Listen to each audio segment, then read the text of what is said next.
성경에는 하나님께서 직접 혹은 천사를 보내서 자녀 출생을 예고하는 장면이 여럿 나옵니다. 하나님께서는 직접 아브라함에게 이삭을 낳을 것을 말씀하셨습니다.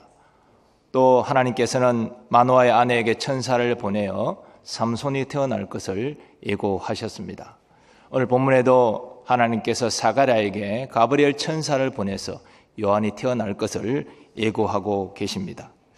이 모든 경우는 다 자식을 소망하지만 자식을 얻지 못한 상황 가운데 이제 나이가 들어서 자식 얻을 소망을 가질 수 없는 현실적인 상황 가운데 이런 예고가 주어졌습니다. 실로 하나님은 불가능한 일을 가능케 하시는 전능자이신 줄 믿습니다.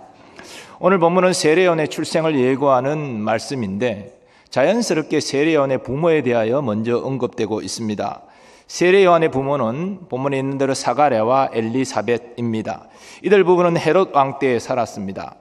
이 헤롯 왕은 흔히 헤롯 대왕으로 불리는 인물인데 주전 40년부터 주전 4년까지 온 유대 지역을 다스린 왕이었습니다. 바로 그 헤롯 대왕 때에 본문의 사건이 일어났다는 것입니다.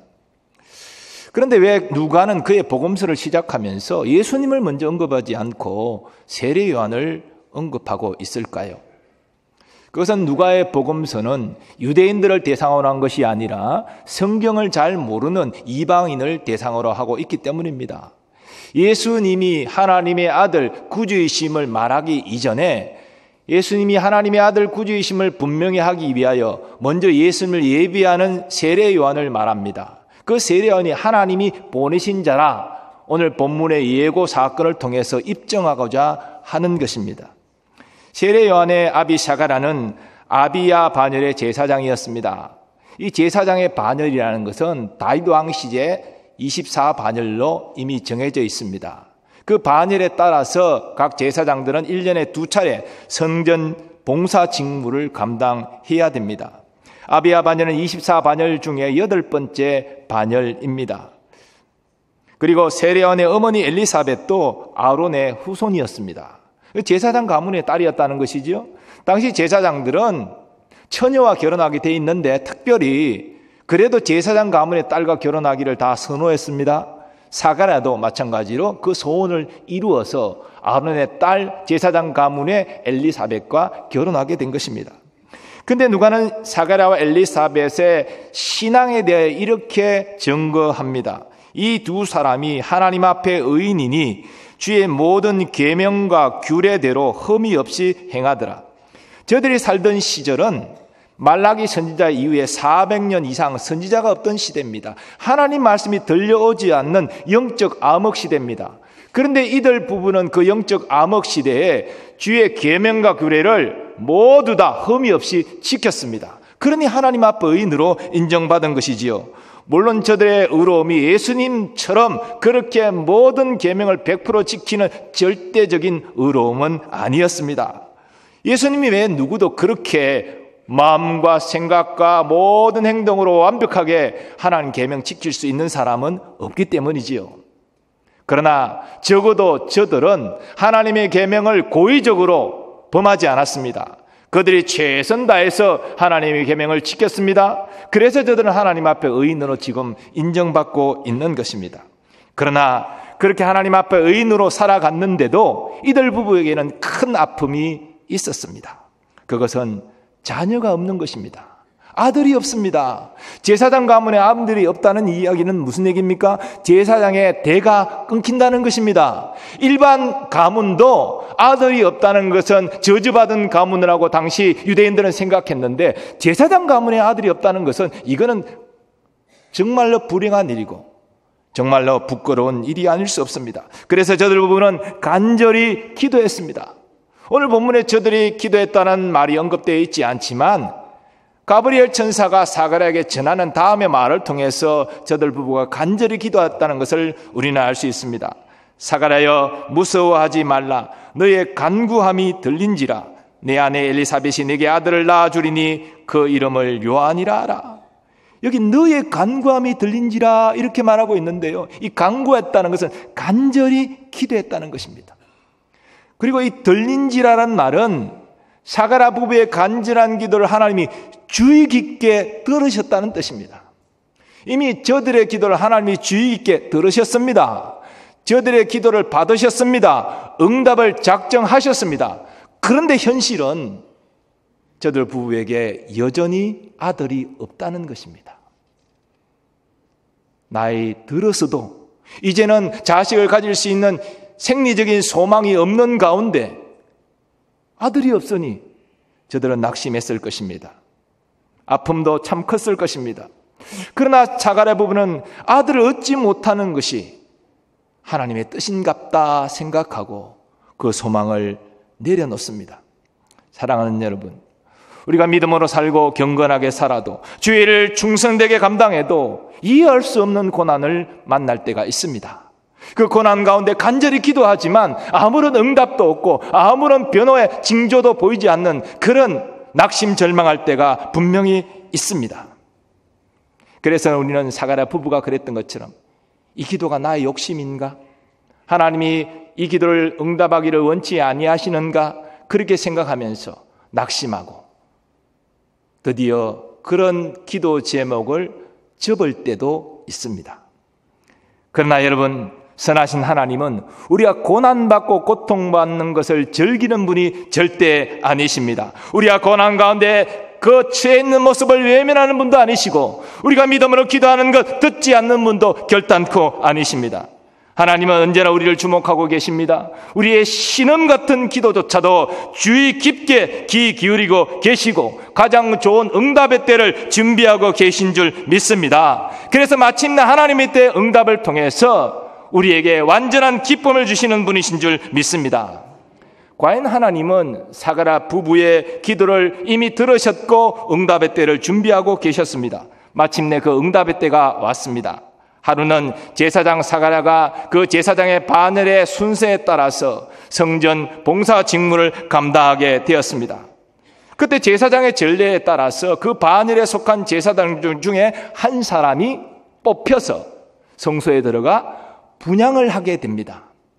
당시 제사장의 숫자가 8,000명 정도 되었습니다. 24반열로 나눈다 할지라도 상당한 숫자인데 그 중에 딱 한 사람이 성소에 들어가 분향할 수 있는 특권을 누리게 됩니다. 그게 사가랴 제사장이 뽑힌 겁니다. 얼마나 영광스러워 감격스러운 일입니까? 기뻐하면서 그는 홀로 성소에 들어가서 분향하였을 것입니다. 그런데 그때 분향단 우편에 선 주의 사자를 보게 됩니다. 말씀드린 대로 말라기 선지자 이후에 하나님의 말씀을 전하는 선지자가 나타나지 않았습니다. 그러니 천사가 나타나지 않는 것은 뭐 당연한 일이지요. 근데 그 천사가 나타난 것입니다. 말로만 성경에서 들어 알고 있던 천사를 그 영광스러운 모습을 사가랴가 보았을 때 그는 얼마나 놀라고 얼마나 무서워했겠습니까? 우리는 본문을 통해서 능히 그러한 것을 짐작할 수 있습니다. 이때 가브리엘 천사가 사가랴에게 이렇게 말합니다. 사가랴여 무서워하지 말라. 너의 간구함이 들린지라. 내 아내 엘리사벳이 내게 아들을 낳아주리니 그 이름을 요한이라 하라. 너도 기뻐하고 절거할 것이요 많은 사람도 그의 태어남을 기뻐하리니 이는 그가 주 앞에 큰 자가 되며 포도주나 독한 술을 마시지 아니하며 모태로부터 성령의 충만함을 받아 이스라엘 자손을 주 곧 그들의 하나님께로 많이 돌아오게 하겠습니다. 그가 또 엘리야의 심령과 능력으로 주 앞에 먼저 와서 아버지의 마음을 자식에게 그 서르는 자를 의인의 슬기에 돌아오게 하고 주를 위하여 세운 백성을 준비하리라. 아멘. 가브리엘 천사는 놀라며 무수하는 사가랴를 진정시키며 말했습니다. 이 말은 세 가지 내용으로 정리되는데 먼저 기도의 응답으로 아들을 얻게 되니 그 이름을 요한이라 하라. 그렇게 말합니다.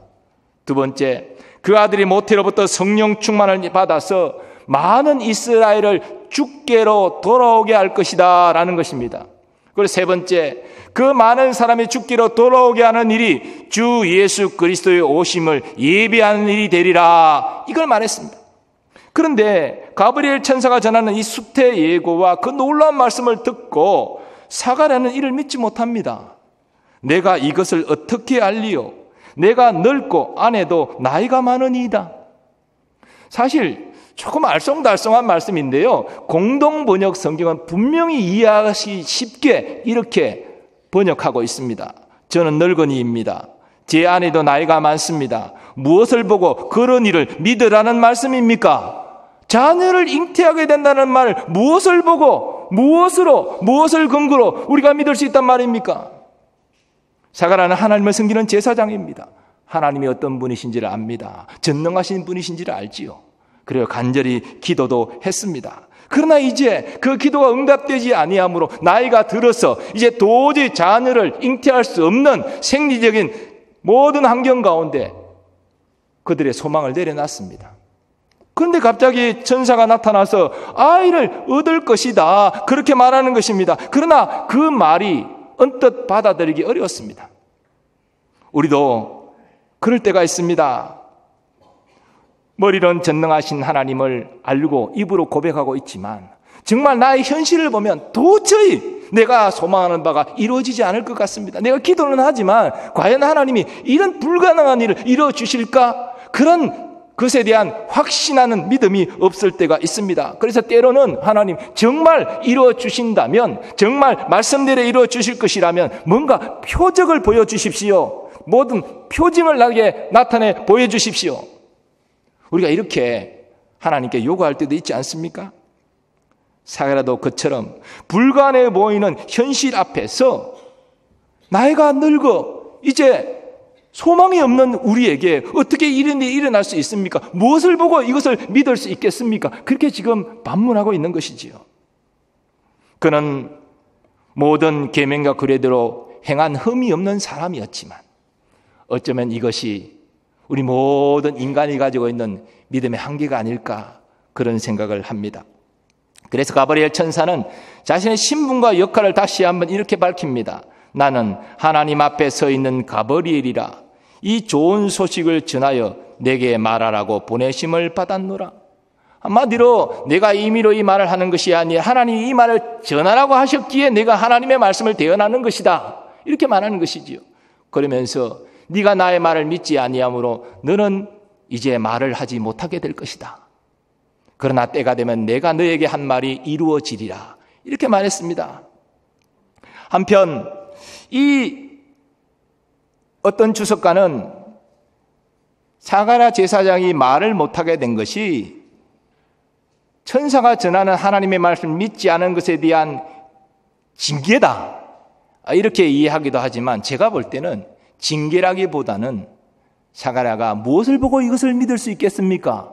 표적을 구한 것에 대해서 하나님께서 말을 못하게 입을 닫는 표적을 보이신 것으로 이해하는 것이 옳을 것이라고 생각합니다. 한편 성소 밖에서 제사장 사가랴가 분향을 마치고 나올 것을 기다림의 백성들은 기도하고 있었습니다. 그런데 시간이 지나도 나오지를 않습니다. 어찌된 일인가 웅성하고 있는데 마침 사가랴 제사장이 나왔습니다. 그런데 말을 못하는 것입니다. 사람들은 생각했습니다. 시간이 지체되다 보니까 그 안에서 무슨 일이 있었다, 환상을 본 모양이다. 사람들은 그렇게 웅성됐습니다. 그리고 사가랴는 자신의 직무를 마치고 집으로 돌아갑니다. 집에 가서 아내 엘리사벳에게 자기가 경험한 일을 말은 못하지만 그래도 글로 써서 전하지 않았을까요? 그리고 이후에 일어난 일을 오늘 본문은 이렇게 증거합니다. 이후에 그의 아내 엘리사벳이 잉태하고 5달 동안 숨어 있으며 이르되 주께서 나를 돌보시는 날에 사람들 앞에서 내 부끄러움을 없게 하시려고 이렇게 행하심이라 하더라. 하나님께서 가브리엘 천사를 보내 말씀하신 대로 이루어졌습니다.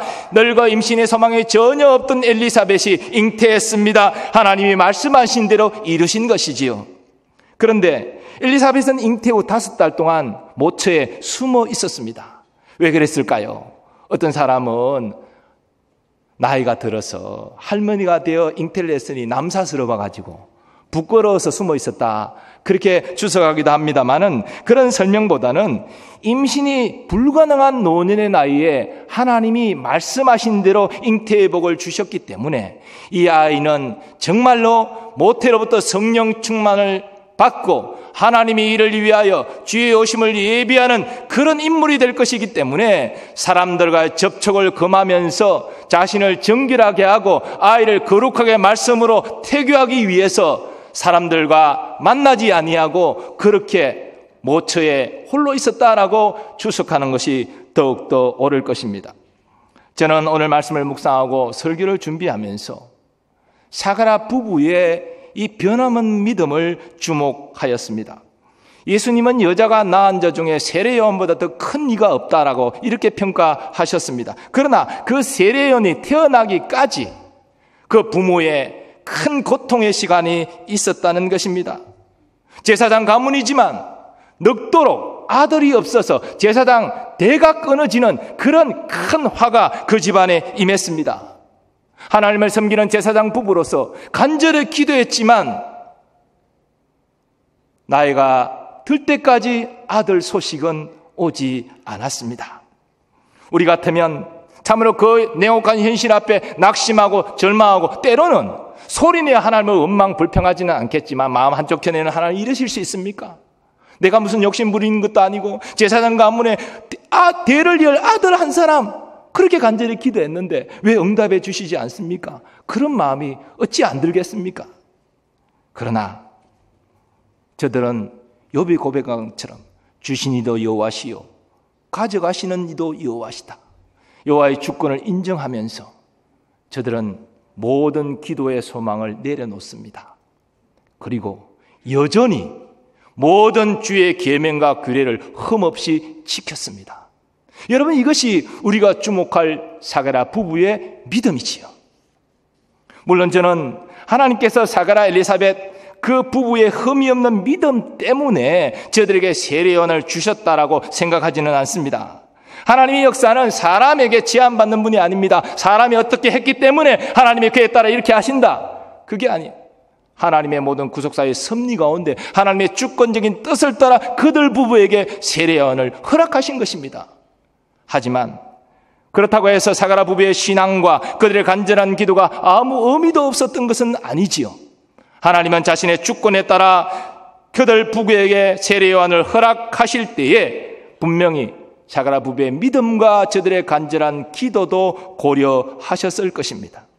우리는 너의 간구가 들린지라라고 말하는 가브리엘 천사의 그 말을 통해서 하나님께서 저들의 기도를 주의 깊게 들으셨다는 것을 이미 확인한 바 있습니다. 그러므로 우리는 어떤 고난 가운데 있다 할지라도 선하신 하나님을 끝까지 붙들어야 됩니다. 간절히 기도해야 됩니다. 물론 응답은 하나님께 주권이 있습니다. 하나님께 다 문제를 맡기고 끝까지 주의 말씀 앞에 순종하며 흠이 없이 살아야 됩니다.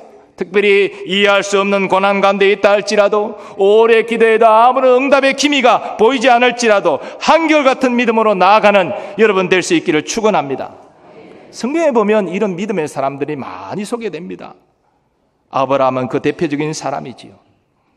그는 메소포타미아 지역에서 하란으로 한번 거처를 옮겨서 거기에서 모든 생활의 안정을 이루었습니다. 근데 하나님께서는 본토 아버지 친척집을 다 떠나서 내가 지시할 땅으로 가라 그렇게 명령하십니다. 목적지도 정해주지 않고 안정된 생활을 뒤로하고 떠나라는 것입니다. 여러분, 이런 불합리한 명령 앞에 순종한다는 것은 쉬운 일이 아니지요. 하지만 아브라함은 안정된 생활을 뒤로하고 믿음으로 순종하여 떠납니다. 아브라함은 또 하나님의 그 약속을 받습니다. 그러나 아들이 한 명도 없는데 어떻게 아브라함의 자손이 하늘의 별과 같이 바닷가의 모래와 같이 수도 없이 번성할 수 있겠습니까? 아들도 없는데 이게 불가능한 얘기 아닙니까? 그러나 아브라함은 하나님의 약속을 믿었습니다. 더 나아가 그렇게 해서 얻은 독자 이삭이 10대 중후반에 걸쳐 성장하고 이제 아름다운 소년 청년으로 성장해가는 모습을 보는 이런 가운데 하나님의 명령이 떨어집니다. 그 이삭을 모리아 산으로 데려가서 번제로 바치라는 것입니다. 여러분, 이거 정말 따를 수 없는, 이해할 수 없는 고난이자 주님의 명령 아닙니까?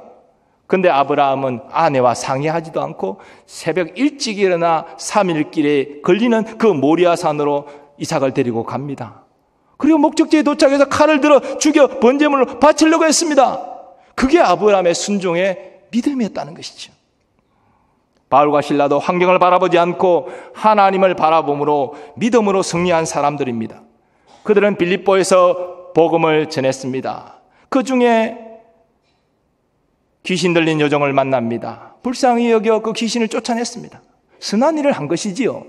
그러나 그 귀신 들린 여종이 점을 쳐서 돈벌이를 하던 주인들은 못마땅했습니다. 고발했습니다. 정식 재판도 받지 않고 바로 매맞고 옥에 갇혔습니다.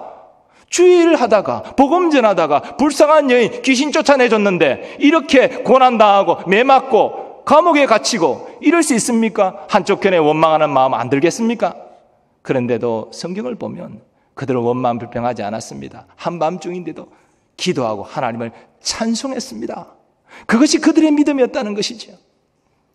그 결과 어떤 일이 났습니까? 빌립보 간수와 그 가족이 구원받습니다. 빌립보 고관들이 와서 빌면서 사과하고 옥에서 나갈 수 있도록 배려야 당당히 옥에서 나올 수 있었습니다. 사랑하는 여러분, 하나님이 이처럼 오늘날도 믿음의 사람을 주목하고 계십니다. 이해할 수 없는 고난 가운데서도 그렇게 간절히 기도함에도 아무런 응답의 기미조차 보이지 않는 그런 상황 가운데서도 여전히 하나님의 선하심을 신뢰하고 말씀 앞에 순종하는 그 믿음의 사람 하나님이 찾고 계십니다. 찬송가를 보면 이런 가사의 찬송이 있지요. 이 눈에 아무 증거 아니 배워도 믿음만을 가지고서 늘 걸으며 이 귀에 아무 소리 아니 들려도 하나님의 약속 위에 서리라. 우리 545장 1절만 함께 찬송 드리겠습니다.